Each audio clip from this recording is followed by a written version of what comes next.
마가복음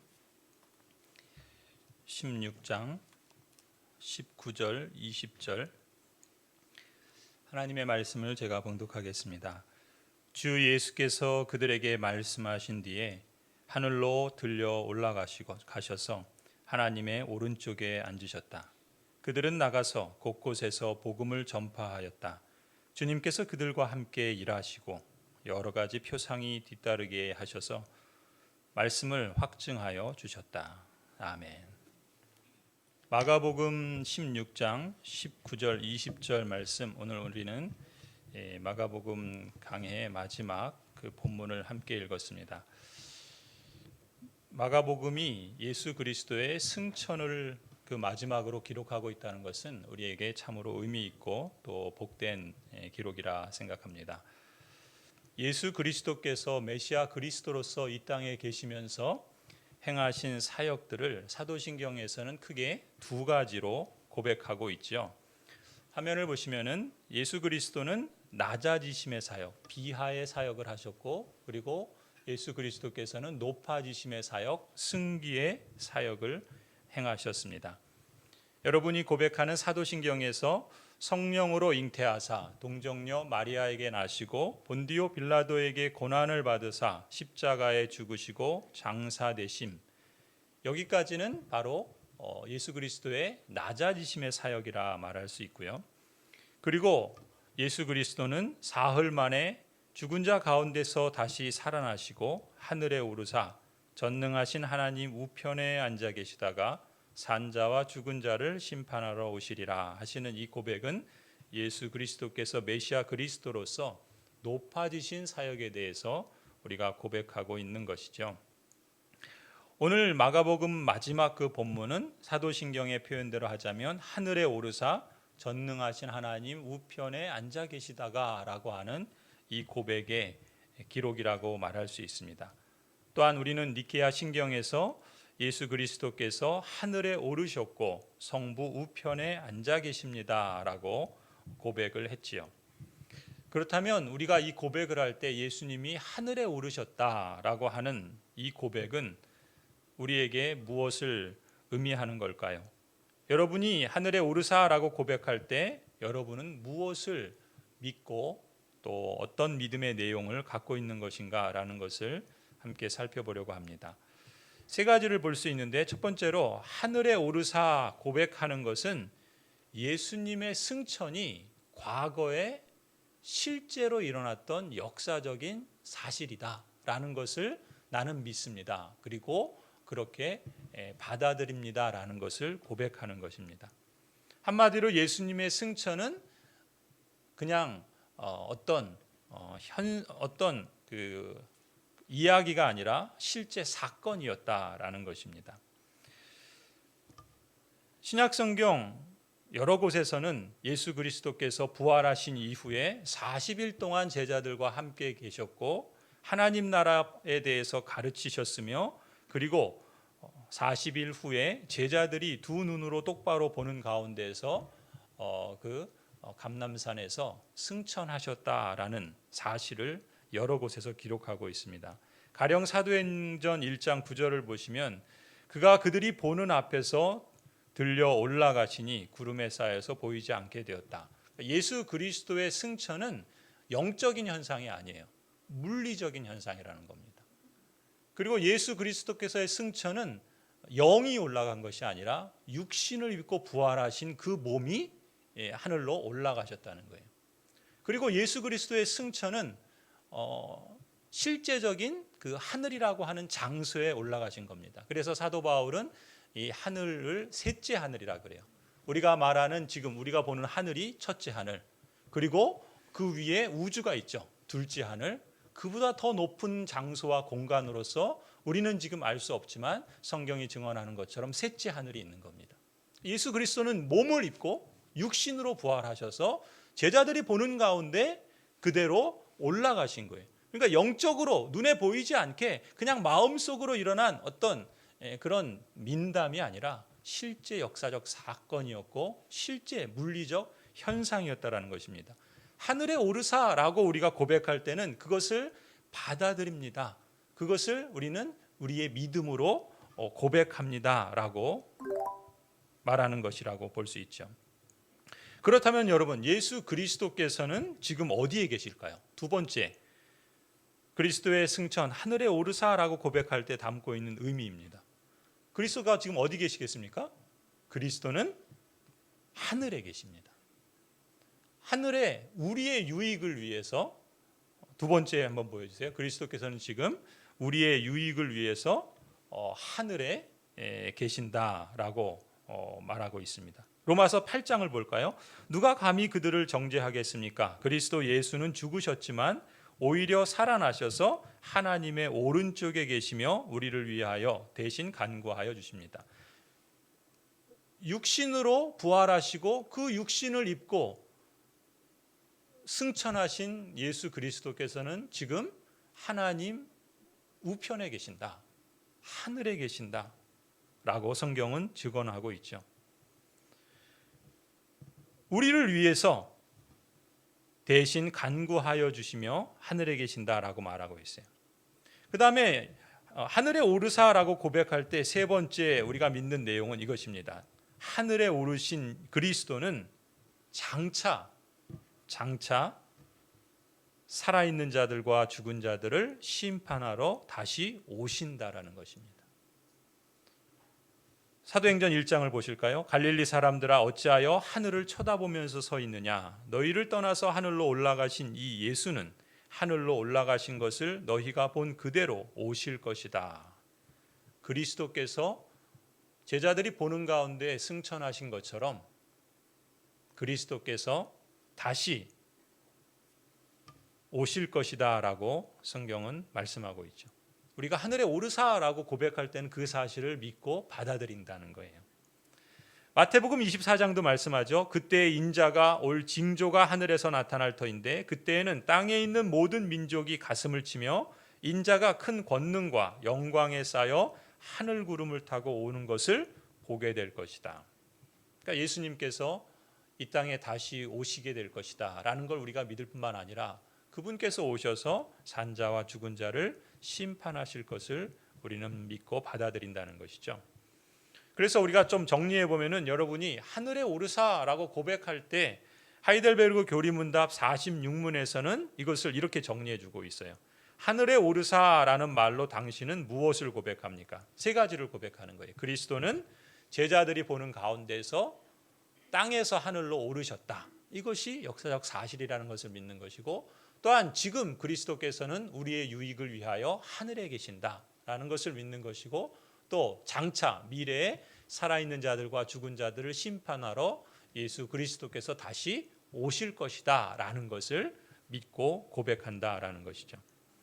그런데 여러분, 여기서 우리가 한 가지 궁금한 것이 생깁니다. 마태복음 28장 마지막 절에 보면은 예수님께서 제자들에게 승천하시면서 그 전에 이렇게 말씀하셨거든요. 내가 너희에게 명령한 모든 것을 그들에게 가르쳐 지키게 하라. 보아라, 내가 세상 끝날까지 항상 너희와 함께 있을 것이다. 예수님께서 약속하신 거예요. 세상 끝날까지 제자들과 항상 함께 있겠다 약속하셨거든요. 그렇다면 지금 예수님께서는 어디 계신다고 그랬어요? 하늘에 계신다고 그랬어요. 우리는 어디 있습니까? 땅에 있어요. 그렇다면 예수님이 이 말씀하신 약속은 어떻게 되는 것인가?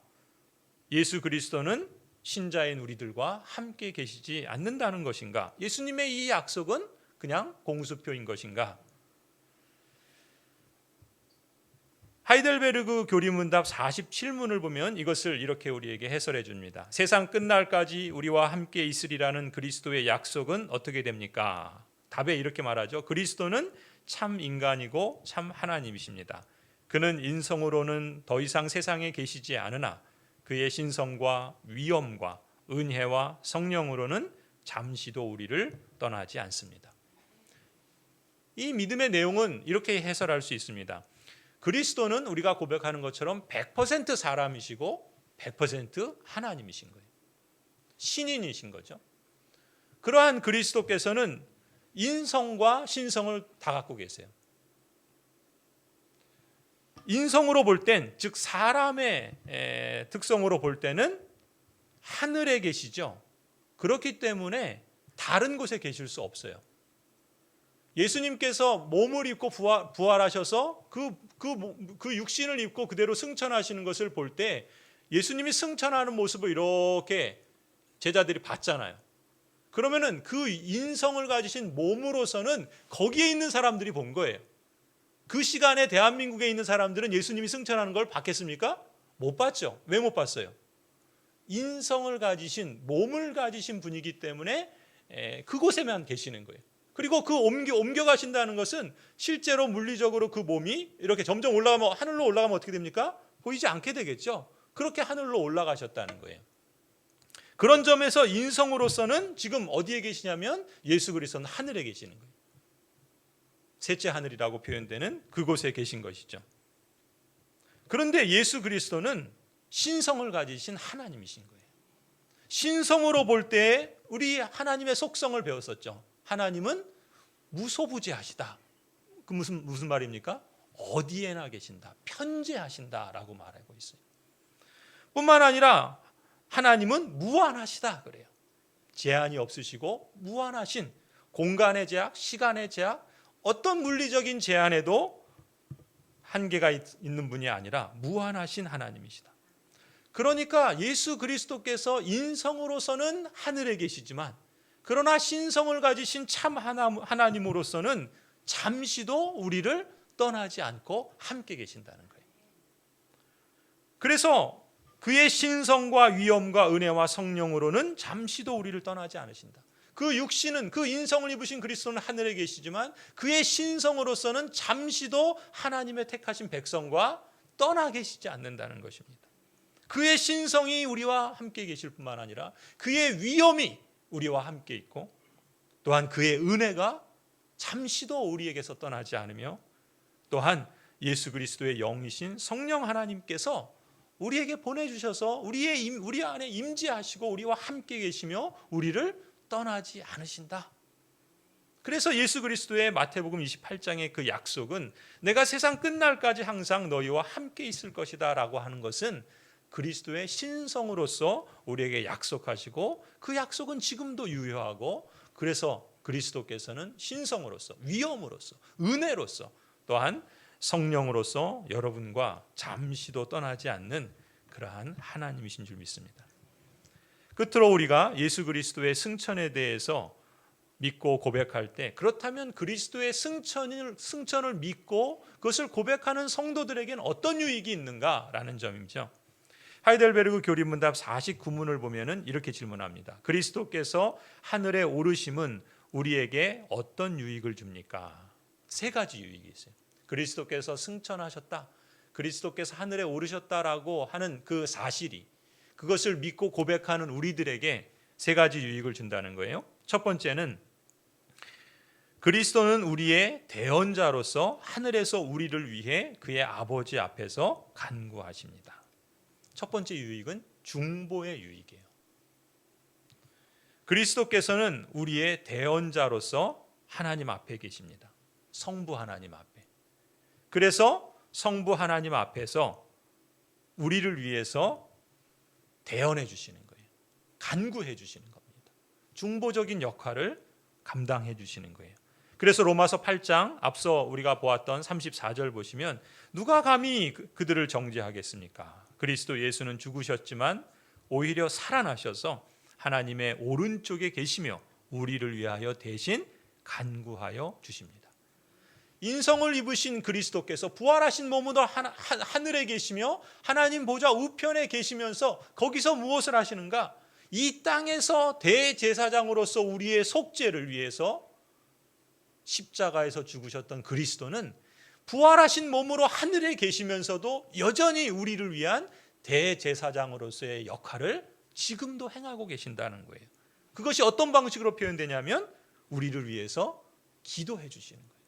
하나님 앞에서 우리가 하나님께 아뢰고 우리가 하나님께 소망하고 우리가 하나님께 자복하고 우리가 하나님께 가까이 나아가서 드리는 그 모든 것들을 위하여 그리스도께서 대제사장적인 사역을 지금도 행하고 계신다는 것이죠. 우리는 이 땅에 있지만 하늘에 계신 그리스도께서 우리를 위해 우리의 입이 되어주시고 우리의 마음이 되어주시고 우리를 위해서 하나님 성부 하나님 앞에서 간구하시는 역할을 하신다는 거예요. 그래서 히브리서 7장을 보세요. 예수는 영원히 계시는 분이므로 신성을 말하는 거예요. 제사장직을 영구히 간직하십니다. 예수 그리스도께서는 구약의 아론과 같은 대제사장과 같이 그의 아들과 같은 제사장들과 같이 한계를 지닌 존재가 아니에요. 완전하시고 영원하시고 무한하시고 그야말로 참 하나님으로서 제사장적 역할을 이 땅에서도 행하셨을 뿐만 아니라 영구히 간직하셔서 그 일을 행하신다라고 고백하는 거예요. 따라서 그는 자기를 통하여 하나님께 나오는 사람들을 완전하게 구원하실 수 있습니다. 그리스도께서 구원하신다고요? 예수 그리스도를 통해서 하나님께 나온 사람을 완전하게 구원하시는 거예요. 내가 발버둥치면서 내 구원을 이루어가는 것이 아니라 그리스도께서 하늘에 계셔서 나를 대신하여 성부 하나님께 간구하시며 그 대제사장 역할을 행하심으로써 내가 이룰 구원을 그리스도께서 친히 완전하게 이루어 주신다라는 것입니다. 이것이 성도가 갖고 있는 놀라운 특권인 거예요. 또한 그는 늘 살아계셔서 그들을 위하여 중재의 간구를 하십니다.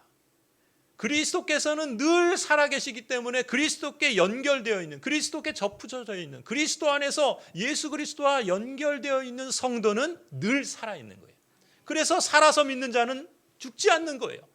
죽어서 죽을지라도 영원히 예수 그리스도와 사실 살아있는 존재로 이 땅을 살아간다는 것이죠.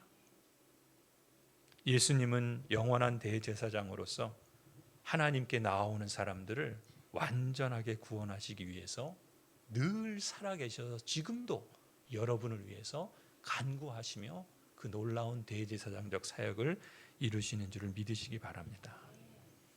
그래서 요한일서 사도 요한은 이렇게 권면합니다. 나의 자녀 여러분, 내가 여러분에게 이렇게 쓰는 것은, 요한 서신을 쓰면서 성도들에게 권면하는 거예요.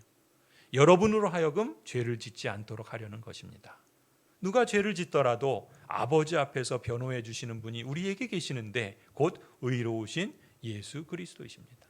여러분 보세요. 그리스도께서 우리들의 죄를 위해서 죽으셨어요. 그래서 죄의 용서를 허락해 주셨고 우리에게 영원한 의를 얻게 해 주셨습니다. 그리고 끝난 게 아니라는 거예요. 그리스도께서는 승천하셔서 하나님 보좌 우편에 계시면서 지금도 여전히 하나님 예수 그리스도를 통하여 하나님께 나오는 자를 위하여 일하시고 계시는 거예요. 어떻게 하십니까? 그리스도인은 원리적으로 죄의 권세에서 건진받았어요. 사단의 나라에서 사랑하는 아들의 나라로 옮김을 받았습니다. 하지만 우리는 이 땅을 살아면서 여전히 죄를 범해요. 여전히 연약함 가운데 살아가고 여전히 흠이 많이 있지 않습니까? 그래서 신자인 우리들이 아직도 많은 죄를 짓고 있고 그런 자신을 거듭거듭 발견하면서도 그래서 실망하고 그래서 때로는 내가 이거밖에 안 되는구나. 우리 자신조차도 우리 스스로를 정죄하기도 하는데 그런데 그리스도께서는 하나님 보좌 우편에서 승천하신 그리스도께서 여전히 그런 우리를 위한 대언자가 되어주신다는 거예요. 저나 여러분이 성도로서 죄를 지을 때마다 성자 예수님께서는 성부 하나님 앞에서 자신이 그 갈보리에서 흘리신 피를 기억해 주시기를 하나님께 성부 하나님께 말씀드리며 그 피를 보시고 죄인에게 자비를 베풀어 달라고 여전히 간구하고 계시는 거예요. 얼마나 감사한 일입니까? 그리고 그 성자 예수님의 그 간구는 성부 하나님께 늘 응답을 받습니다. 그러니까 우리가 이 땅에서 의인으로 살아갈 수 있는 거예요. 성부 하나님께서는 예수 그리스도의 피를 보실 때마다 자기 백성을 그리스도 안에서 사랑과 자비로 용납해 주신다는 것이죠. 이것이 첫 번째 유익이에요. 중보의 유익. 두 번째 유익은 뭔가? 두 번째 유익은 이렇게 말하죠. 우리의 몸이 그리스도 안에서 하늘에 있으며 이것은 머리 되신 그리스도께서 그의 지체인 우리를 그에게로 이끌어 올리실 것에 대한 확실한 보증입니다. 무슨 얘기입니까? 줄여서 말하면 우리의 몸을, 여러분 우리의 몸이 우리의 영혼이 아니라 예수 그리스도께서 몸으로 부활하신 것처럼 우리도 우리의 몸을 그리스도로 말미암아 하늘로 올리실 것을 보증해 주신다는 거예요. 이것이 하늘에 오르사 예수 그리스도의 승천을 믿는 성도에게 주시는 유익입니다. 여러분 그 표현을 잘 보세요. 우리의 몸이 어디에 있습니까? 그리스도 안에서 하늘에 있다는 거예요. 에베소서 2장 6절을 보세요. 하나님께서 그리스도 예수 안에서 우리를 그분과 함께 살리시고 하늘에 함께 앉게 하셨습니다. 그리스도께서 승천하셔서 하늘에 계시죠. 교회는 뭐라 그래요? 그리스도의 몸이라 그래요. 그렇다면 머리이신 그리스도께서 하늘에 계시니 그 머리 대신 그 몸의 지체인 성도인 여러분들은 어디에 있습니까? 그리스도와 함께 하늘에 있다는 거예요. 성도 여러분, 여러분은 이미 하늘에 살고 있는 사람이다라는 것을 여러분 기억하시기 바랍니다.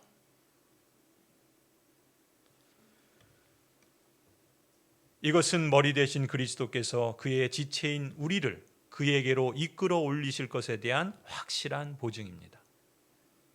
이 말은 무슨 말입니까?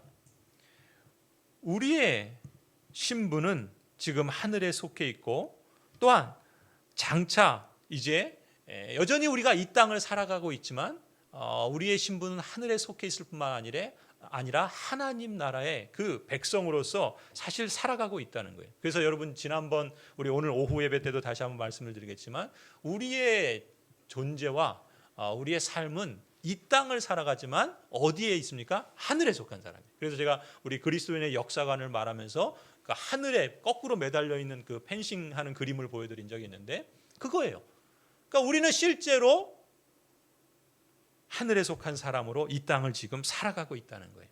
그런데 지금 물리적으로는 우리의 몸이 여기 있죠. 그렇죠? 이 땅에 있어요. 그러나 우리가 실제로 우리의 몸이 하늘에 있다라는 것을 우리의 신분으로서만이 아니라 우리의 물리적인 몸이 예수 그리스도의 부활하신 몸처럼 그렇게 장차 완성된 그 몸의 부활을 입은 사람으로서 하늘에 있게 될 것을 우리를 그에게로 이끌어 올리실 것을 보증해 주신다는 거예요. 그 사건은 언제 일어납니까? 그렇죠. 예수 그리스도가 재림하실 때 일어나요. 여러분 이렇게 이해하시면 돼요. 내 몸은 지금 여기 있는데 어떻게 내 몸이 하늘에 있다고 말하는가? 조금 이제 설명을 드리자면 여러분 아파트 계약을 하면 이제 보증금을 내죠. 계약을 하고 보증금을 내잖아요. 그러면 그 아파트는 누구 소유입니까? 내 소유죠. 그렇죠? 물론 이제 마지막 최종 사인을 할 때 완전하게 내 것이 되지만 이미 계약을 해서 우리가 보증금을 내면 내 것이 되는 거예요. 그럼 우리는 그것이 내 것이다라고 얼마나 기뻐합니까? 말하자면 그거예요. 지금 우리가 그 보증금을 통해서 이것이 이미 내 거다라는 것을 기뻐하는 것처럼 우리가 지금 이 땅에서 예수 그리스도의 그 하늘에 계심을 통하여 우리에게 보증이 되어 주시는 거야. 하늘에 내 몸이 있다라는 걸 이미 보증해 주시기 때문에 내가 그걸 감사하는 거예요. 그러나 그것이 완전히 내 진짜 완성될 건 언제예요? 마지막 잔금을 다 치르고 이제 등기 딱 이전해서 그때 완전히 내게 완성이 되죠. 예수 그리스도께서 재림하셔서 그때 우리의 몸을 그리스도처럼 영화로운 몸으로 바꾸셔서 우리를 부활하게 하실 때 그때 우리의 몸도 예수 그리스도께서 계신 하늘에 이끌려 올리신다. 그걸 보증해 준다는 거예요. 여러분 우리가 우리의 눈을 하나님의 그 말씀과 약속을 따라서 볼 수 있다는 것은 그리고 그것을 믿는다는 것은 기적이에요. 기적일 뿐만 아니라 그것은 우리에게 어마어마한 기쁨과 또 감격과 우리의 삶을 의미 있게 해주지 않습니까? 이 땅에서 여전히 고통하며 병에 걸리며 여러 가지 아픔과 근심과 시험 가운데 살아가지만 우리는 그것이 전부가 아닌 것을 믿음의 눈으로 말씀을 통해서 보는 사람들인 거예요.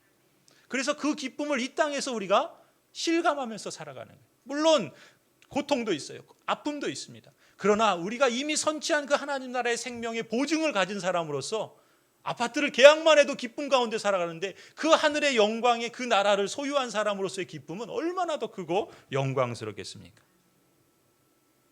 예수님이 승천하신 사실이 여러분도 장차 하늘에 오르신 그리스도처럼 하늘로 이끌려 영원한 생명을 누리게 하실 것을 보증한다라는 것을 여러분 기억하시기 바랍니다. 그래서 요한복음 17장 이렇게 말씀하세요. 예수님께서 마지막 십자가에서 죽으시기 전에 제자들에게 가르치시면서 기도하신 거예요. 아버지께서 내게 주신 사람들도 내가 있는 곳에 나와 함께 있게 하여 주시고 창세전부터 아버지께서 나를 사랑하셔서 내게 주신 내 영광을 그들도 보게 하여 주시기를 빕니다. 그리스도의 기도예요. 여러분을 향한 기도입니다. 뭐라고 기도합니까? 그리스도께서 성부 하나님과 함께 계신 것처럼 그리스도에게 속한 그리스도인들도 그리스도에 연결되어 있기 때문에 그곳에 함께 있게 해 주십시오라고 기도합니다. 그뿐만 아니라 창세전부터 성부 하나님이 성자 예수 그리스도와 함께 누리셨던 그 영광과 그 교제의 기쁨, 하나님 아버지께서 나를 사랑하셔서 내게 주신 그 영광을 그리스도를 따르는 그리스도인들에게도 보게 해주시기를 비는 거예요. 이것이 그리스도께서 십자가에서 죽으시기 전에 제자들을 위한 기도였을 뿐만 아니라 하나님 보좌 우편에 지금도 하나님께서 여러분을 위해서 이 기도를 하시는 줄 믿습니다. 그러니까 여러분은요, 신분이나 영혼만이 하늘에 속한 것이 아니라는 거예요. 여러분의 몸도 하늘에 있게 하신다라는 것이죠. 그래서 무엇을 하는 거예요? 성부 하나님께서 성자 예수님을 사랑하셔서 예수님께서 주신 영광을 여러분도 보게 해주시고 누리게 해주실 것이다 라고 말씀하시는 겁니다. 여러분, 이 진리를 믿는다면 이건 보통 일이 아니에요. 그렇죠? 어마어마한 일입니다. 그런 점에서 여러분은 보통 분이 아니에요. 보통 사람이 아니에요. 그런 자부심이 여러분에게 있기를 바랍니다. 성자 예수님의 영광에 함께 참여하는 그런 사람이다. 함께 누릴 만한 지위를 얻으신 고귀한 사람이다. 그러한 믿음과 고백이 여러분에게 있기를 바랍니다. 여러분, 한번 옆에 있는 분을 좀 보세요. 남편과 아내를 보시고 또 옆에 있는 성도를 좀 보세요. 보통 분이 아니에요. 한번 말씀해 주세요. 당신은 보통 분이 아닙니다. 네, 보통 분이 아니에요. 어떤 면에서 보통 분이 아닙니까? 옆에 있는 분에게 이렇게 말씀해 주세요. 그리스도 안에서 이런 고귀한 분을 만나게 되어 영광입니다. 네. 네. 우리 앞에 계셔서 없는 우리 형중이나 이종수 집사님, 그리스도 안에서 이렇게 고귀한 분을 만나게 돼서 진짜 영광입니다. 여러분, 보통 분들이 아니에요. 정말 그렇습니다. 여러분, 우리가 낙심되고 나는 도대체 뭔가, 난 이거밖에 안 되나, 이런 마음이 들 때가 있어요. 그렇죠? 우리가 이 땅을 살아가 보다 보면 얼마나 많은 그런 탄식과 아픔이 있습니까? 특히 사람이 정말 기분 나쁠 때 있죠. 언제죠? 제일 기분 나쁠 때. 여러분은 어떤 시인지 모르겠지만 제일 기분 나쁠 때 저는 무시당할 때입니다. 무시당하는 건 사람 보통 못 참아요. 그렇죠? 그렇죠? 보통 사람들이 갖는 그런 거 아니겠습니까? 그때 어떻게 돼요? 그냥 들이받지 마시고, 그죠? 들이받지 마시고 내가 어떤 존재인가를 기억했으면 좋겠어요. 나는 어떤 존재입니까? 이래봐도 내가 하늘 귀족이야. 하나님 나라에 속한 귀족 아닙니까? 그렇죠? 그런 자부심이 있어야 돼요. 그런 내적인 확신이 있을 때 우리는 이 세상의 여러 가지 흔들림 속에서 우리를 지킬 수 있습니다. 그리고 우리가 가는 길이 이게 그냥 마지못해서 그냥 어쩔 수 없이 괴로움 가운데 가는 그 길이 아닌 거예요. 우리가 가는 길은 우리로 하여금 우리를 흥분하게 하고 우리를 감격하게 하고 우리를 막 움직이게 하는 그런 영광스러운 길입니다. 우리가 이 땅에서도 뭔가 내가 정말 원하고 하고 싶은 것들이 있잖아요. 그걸 막 하려고 할 때 어떤 마음이 들어요? 정말 간절함이 있죠. 내가 이걸 꼭 하고 싶은데 또 그걸 막 하려고 하는 준비 과정, 또 뭔가를 이렇게 진행하면서 막 보람도 있고 기쁨도 있고 활력이 막 나잖아요. 여러분, 그런 일이 있으시죠? 없으세요? 그게 뭐든 사업이 될 수도 있고 어떤 일이 될 수도 있고 어떤 취미가 될 수도 있고 여행이 될 수도 있고 사람마다 갖고 있는 다양한 그런 관심사와 취향들이 있어요. 그때 한번 생각해 보세요. 내가 뭔가를 하는 게 막 즐거워요. 근데 그 즐거움에는 늘 어려움도 있어요. 고통도 있어요. 감수해야 될 그런 수고도 있단 말이죠. 그런데 그 기쁨과 감격이 그 수고와 고통과 아픔을 능가하는 거예요. 그러면 우리가 나도 모르게 내 안에서 막 힘이 나고 에너지가 나서 나를 움직이게 하지 않습니까? 그때 기쁨이 있고 그걸 성취할 때 만족감이 있고 뭔가 삶을 사는 그런 뿌듯함이 있는 거 아니겠어요? 적어도 우리에게 이 세상의 모든 것은 다 변해도 변하지 않는 그것이 있는데 예수 그리스도께서 승천하신 것이 우리에게 그것을 확인시켜 준다는 거예요. 여러분, 그 믿음을 우리가 이 고백을 통해서 늘 기억할 수 있길 바랍니다. 근데도 어떻습니까? 세상을 살아가다 보면 근데 그걸 너가 뭘로 증명할래? 이래 버리면 또 무너져요. 그렇죠? 너가 하늘 기적이야? 뭘로 증명할래? 너가 그렇게 대단한 사람이야? 그렇게 영광스러운 사람이야? 그때 이제 또 꺾이시면 안 돼요. 그죠? 그래서 세 번째 내용이 나오는 거예요. 우리 믿음의 선배들은 그걸 너무나 잘 알아서 세 번째, 그리스도의 승천이 우리에게 가져다주는 유익 세 번째는 이렇게 말합니다. 그리스도는 그 보증으로 그의 성령을 우리에게 보내시며 우리는 성령의 능력으로 말미암아 그리스도께서 하나님 우편에 앉아 계신 위의 것을 추구하고 땅의 것을 구하지 않습니다. 너가 뭘로 증명할래? 라고 세상이든 또 주위 사람들이든 아니 우리의 부패한 연약한 그런 본성들이 우리를 이렇게 시험에 올 때 우리에게 확실한 보증이 있다는 거예요. 흔들리지 않는 보증. 그것이 바로 성령 하나님이시다라는 것이죠. 그리스도께서는 그 보증으로 그의 성령을 우리에게 보내셨습니다. 여러분과 함께 하시는 성령 하나님이 보증이에요. 고린도후서 1장을 보실까요? 하나님께서는 또한 우리를 자기의 것이라는 표로 인을 치시고, 여러분이 누구의 것입니까? 하나님의 것이라는 거예요. 그러니까 여러분은 하나님의 것이에요. 하나님께 속해 있는 거예요.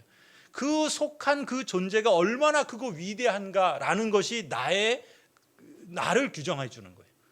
나 자신을 보면은 세상에서 그렇게 대단하고 그렇게 멋진 이 땅의 귀족이 아닐지도 모르겠어요. 그러나 내가 속해 있는 그것으로 인해서 내가 하나님의 것이라는 표로 인을 받은 그 사실로 인해서 우리에게 보증이 되어 주신다는 거죠. 그 보증으로 우리 마음에 성령을 주셨다는 겁니다. 고린도후서 5장 5절도 보세요. 이런 일을 우리에게 이루어 주시고 그 보증으로 성령을 우리에게 주신 분은 하나님이신 거예요. 그러니까 하나님께서 친히 보증을 서 주신다라는 거예요. 여러분, 보증 잘못 썼다가 망하는 경우 있죠. 그죠? 보증 쓰면 안 돼요. 아무리 가까운 사람도 여러분 함부로 보증 쓰면 안 됩니다. 근데 사람도 아니고요. 하나님이 친히 보증을 서주신 거예요. 누구를 위해서 그렇습니까? 여러분을 위해서 보증을 서주신 거예요. 무엇 때문에 보증을 서신 겁니까? 여러분이 하나님의 것이다라는 것을 위해서 보증을 서주신 거예요. 여러분의 몸이 그리스도 안에서 하늘에 있고 여러분의 영혼만이 아니라 여러분의 몸을 장차 하늘에 이끌어 올리셔서 성자 그리스도의 영광을 보고 누리게 될 것을 여러분 안에 계신 성령 하나님이 보증해 주신다는 것이죠. 보증 기간이 있죠. 우리 건물에도 이제 보증 보험을 하고 그럼 다 보증 기간이 있어요. 여러분, 여러분의 보증으로 주신 성령 하나님은 그 보증 기간이 얼마나 될까요? 그렇죠. 성경에 기록돼 있어요. 이거는 속된 말로 빼박이에요. 부인할 수가 없어요. 한번 보세요. 요한복음 14장 16절입니다. 내가 아버지께 구하겠다. 예수님 하신 말씀이에요. 그리하면 아버지께서 다른 보혜사, 누구죠? 성령 하나님이에요. 다른 보혜사를 너희에게 보내셔서 영원히 너희와 함께 계시게 하실 것이다. 성령 하나님이 보증이 되시는 것은 일시적으로 잠시 잠깐이 아니라 영원히 함께 하시겠다라고 말씀하십니다. 하나님께서 여러분을 위해 보증서 주시는 기간은 영원토록입니다. 왜 그럴까요? 보증으로 주신 성령 하나님께서 영원히 여러분과 함께 계시기 때문이죠. 세상에 이런 보증이 어디 있습니까? 아무리 친한 사람도 보증 잘못 썼다가 빚 떠안고 망하는 수도 허다한데 하나님께서는 그런 여러분을 뭘 믿고 영원토록 보증을 서주시는 겁니까? 여러분을 신뢰해서가 아니에요. 그렇죠? 우리가 그럴 만한 신뢰할 만한 거리가 있어서가 아니죠. 뭐 때문에 그렇게 보증을 서주십니까? 그렇죠. 예수 그리스도의 피 때문에요. 예수 그리스도께서 피로 값주고 사신 사람이니까 순전히 예수님 때문에 여러분에게 영원한 보증으로 성령 하나님을 주신 줄 믿습니다. 그런 예수님이 하늘에 오르신 것이 확실한 것처럼 그 피로 값주고 사셔서 그 몸에 접붙여 주신 여러분도 예수 그리스도로 말미암아서 하늘에 오르게 될 것이 확실하다는 거예요. 이것이야말로 우리가 하나님을 찬송하는 이유 아니겠습니까? 사도행전 2장 보세요. 하나님께서 이 예수를 높이 올리셔서 자기의 오른쪽에 앉히셨습니다. 그는 아버지로부터 약속하신 성령을 받아서 우리에게 부어주셨습니다. 여러분은 지금 이 일을 보기도 하고 듣기도 하고 있는 것입니다. 여러분이 지금 성령 하나님께서 우리 안에서 함께 계시고 여러분과 함께 계시며 또 그 일을 지금 행하고 있다라는 것을 보기도 하고 듣기도 하고 있는 줄 믿습니다. 그래서 하이델베르 교리문답에서 그렇게 말하는 거예요. 우리는 성령의 능력으로 말미암아 그리스도께서 하나님 우편에 앉아 계신 위의 것을 구하고 땅의 것을 구하지 않습니다. 그렇습니다. 우리는 더 이상 땅의 것을 구하지 않고 위의 것을 구합니다. 여러분, 우리가 이 땅을 살아가면서 땅의 것을 구하지 말고 하늘의 것을 구하라 라고 말씀하세요. 근데 이렇게 생각해 보세요. 우리가 그리스도를 따르고 순종하며 살아간다는 것은 때로는 우리에게 부담이 되고 또 때로는 우리에게 짐으로 느껴질 때가 있어요. 그렇죠? 그런 점에서 내가 예수 그리스도를 믿고 따르는 것이 부담이 되고 짐이 되는데 또 내가 세상에서 살아가는 것에 대해서는 그거 땅의 것을 추구하지 말라라고 하는 것이 때로는 우리를 부담스럽게 하고 그래서 많은 분들이 어쩌면 교회를 거리를 두고 또 교회에 나와서도 신앙의 깊이 그 하나님의 은혜 가운데 거하지 못하는 요인들이 여기 있을 수 있어요. 내가 지금 이 땅을 살아가면서 추구하고 있고 내가 붙잡고 있는 것들을 놓기가 쉽지 않은 거예요. 그런데 그것이 어떻게 해결할 수 있는가? 여러분 이렇게 생각해 보세요. 내가 그리스도 안에 있고 그리고 지금 성령 하나님 통해서 내게 보증해 주시는 그 영광과 그 축복이 장차 있을 일만이 아니라 내가 이 땅을 살아가면서도 이게 얼마나 놀랍고 실제적이며 우리의 삶을 근본적으로 완전함과 온전함과 그 충만함을 누리게 하시는가? 저는 예수 그리스도를 믿고 이 땅에서 살아가는 것이 우리에게 특별한 즐거움을 불러준다고 믿습니다. 여러분 생각해 보세요. 그리스도께서 낮아지셔서 고난과 멸시를 친히 인내하셨습니다. 인성을 입으신 그리스도께서 당신의 신성을 유보하시듯 그 신성을 사용하지 않고 우리처럼 고난과 멸시와 수치와 고통을 당하셨어요. 그리고 그것을 인내하십니다. 그리고 죽임까지 당하셨어요. 그러나 그리스도께서는 그 죽음을 이기시고 부활하셨죠. 그 모든 것을 정복하시고 의기양양하게 사람들이 보는 가운데 하늘로 승천하신 분이십니다. 여러분 그게 얼마나 놀랍고 영광스러운 것입니까? 여러분 다윗이 언약궤를 예루살렘으로 옮기는 일을 하면서 얼마나 기뻐하고 즐거워했습니까? 정말 그야말로 춤추면서 기뻐했습니다. 여러분 우리가 지난주에 예배당 재건축 마치고 입당 예배하면서 감사 예배 드리면서 기뻐하지 않습니까? 우리가 이 세상을 살아가면서 어떤 일을 할 때 내가 원하고 기뻐하는 일들도 그것을 성취하고 완성했을 때 그 즐거움이 있는데 하물며 그리스도께서 천국에 들어가시는 것은 얼마나 영광스럽고 즐거운 일이겠습니까? 또한 성부 하나님께서 여러분을 영접해 주실 때를 상상해 보십시오. 그 모든 것이 그리스도를 믿고 따르는 그리스도인에게 그대로 다 주어진다는 거예요. 그리스도께서 행하신 그 모든 것들이 그리스도를 따르는 그리스도인들에게도 그대로 다 주어진다는 거예요. 영원한 나라에서뿐만 아니라 이 땅에서도 그렇다는 것이죠. 저는 그리스도를 따르는 것이 저에게 있어서 개인적으로도 특별한 영광이고 그것이 특별한 즐거움을 주기 때문에 이 세상에서 여러분 어떤 일 내가 즐거운 일을 막 하면 힘들고 고통스러운 건 견뎌갈 수 있죠. 마지못해서 하지 않고 그것을 넉넉히 이기며 기쁨 가운데 행하는 것처럼 하나님께서 그렇게 해주신다는 거예요. 상상만 해도 즐거운 일이죠. 아이가 원하는 것 기다리다가 드디어 손에 받았을 때 그 희열과 기쁨을 여러분 아시죠? 그것도 그런데 우리에게 허락해 주신 그 하나님의 놀라우신 일들은 어떻겠습니까?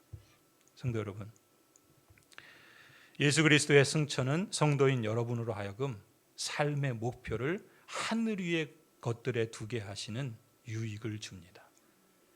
하늘의 위에 있는 것들을 내 삶의 목표로 둔다는 것은 우리에게 특별한 즐거움과 기쁨을 준다는 것이죠.